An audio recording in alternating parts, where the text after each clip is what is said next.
আরে আরে করছো কি? উল্টে সব পড়ে যাবে যে। নিশ্চিন্তে থাকো, একটুও পড়বে না। এই যে দোকানের মতন মিষ্টি দই। নমস্কার বন্ধুরা, আমি অপালা। অপালার রান্নাঘরে আপনাদের সকলকে স্বাগত জানাই। আজ নিয়ে চলে এলাম একেবারে দোকানের মতন মিষ্টি দইয়ের রেসিপি। দেখে আশা করি বুঝতে পারছেন দইটা কত সুন্দর জমেছে। তাহলে চলুন আর দেরি না করে রেসিপিতে চলে যাই। এখানে আমি 1 লিটার দুধ নিয়েছি। আমি ফুল ক্রিম দুধ নিয়েছি। এখানে দুধটাকে জাল দিয়ে নিচ্ছি। দুধটা একবার ফুটে ওঠার পর গ্যাসের ফ্লেমটাকে একেবারে লোতে করে দিয়েছি। এইবার ক্রমাগত নেড়েচেড়ে দুধের কোয়ান্টিটিটাকে আমি 1/4 ভাগ মতন কমিয়ে নেব। অর্থাৎ যতটা ছিল তার 25% মতো কমিয়ে নেব। কিছুটা দুধ আমি একটা বাটিতে উঠিয়ে নিলাম। এবার তার মধ্যে আমি 1/2 কাপ পরিমাণ মিল্ক পাউডার দিয়ে দিলাম। মিল্ক পাউডারটাকে দুধের সঙ্গে খুব ভালোভাবে আমি গুলিয়ে নিচ্ছি।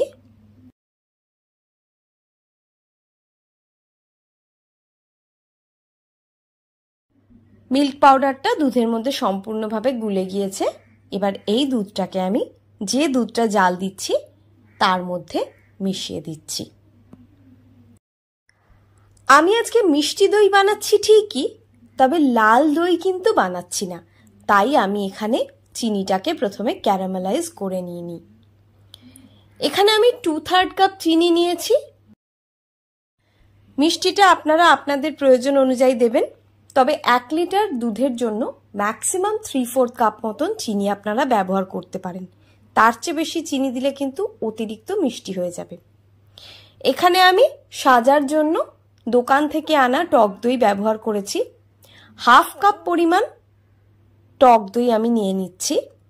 যেহেতু এই দইটা অলরেডি জমাট বাঁধা, তাই আমাকে এরা জল ঝরিয়ে নিতে হচ্ছে না। কিন্তু ঘরে পাতা দই যদি আপনারা সাজা হিসেবে ব্যবহার করেন, তাহলে একটা ছাঁকনির মধ্যে দইটাকে নিয়ে দইটার জলটা ঝরিয়ে নিয়ে তারপর সেটাকে ইউজ করবেন।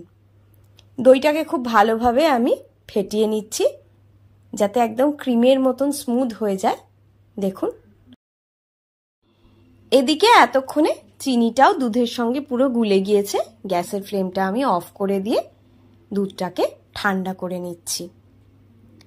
এবার যে দই আমি নিয়েছিলাম সেইখান থেকে একটুখানি দই নিয়ে একটা হাঁড়ির মধ্যে আমি খুব ভালোভাবে টক দইয়ের সাজাটাকে মাখিয়ে নিচ্ছি। এই হাঁড়িটাও কিন্তু মিষ্টির দোকানের দইয়েরই হাঁড়ি।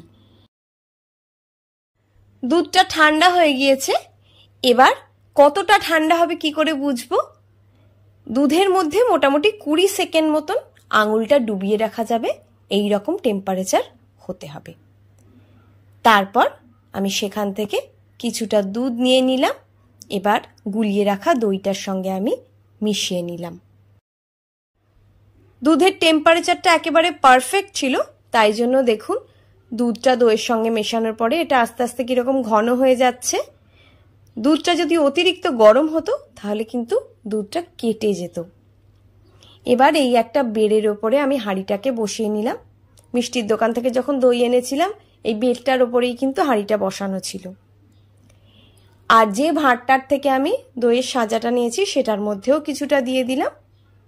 এবার এই হাঁড়িটা আর ভাঁড়টা দুটোর মধ্যেই আমি দই পেতে নেব।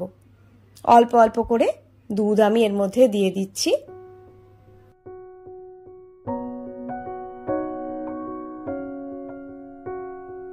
এবার একটা হ্যান্ড হুইস্কারের সাহায্যে খুব ভালোভাবে সাজাটার সঙ্গে দুধটাকে মিশিয়ে নিচ্ছি।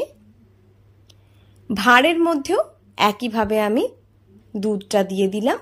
দিয়ে এটাকেও খুব ভালোভাবে একটা হ্যান্ড হুইস্কারের সাহায্যে আমি মিশিয়ে নিলাম। এইবার আমি অ্যালুমিনিয়াম ফয়েল নিয়ে নিয়েছি, সেটা দিয়ে এই হাঁড়িটাকে কভার করে নিচ্ছি।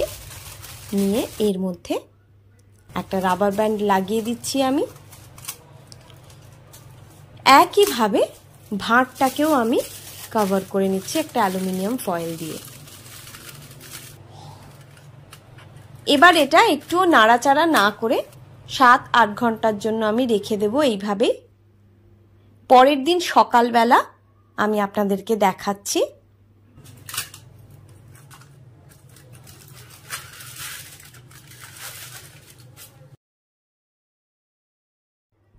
দেখেছেন কত সুন্দর দইটা জমেছে।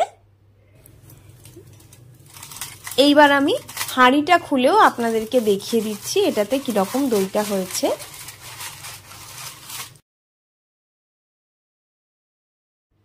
আশা করি দেখে বুঝতে পারছেন কত সুন্দর দইটা হয়েছে। এবার আমি আপনাদেরকে দইটা একটু কেটেও দেখিয়ে দিচ্ছি।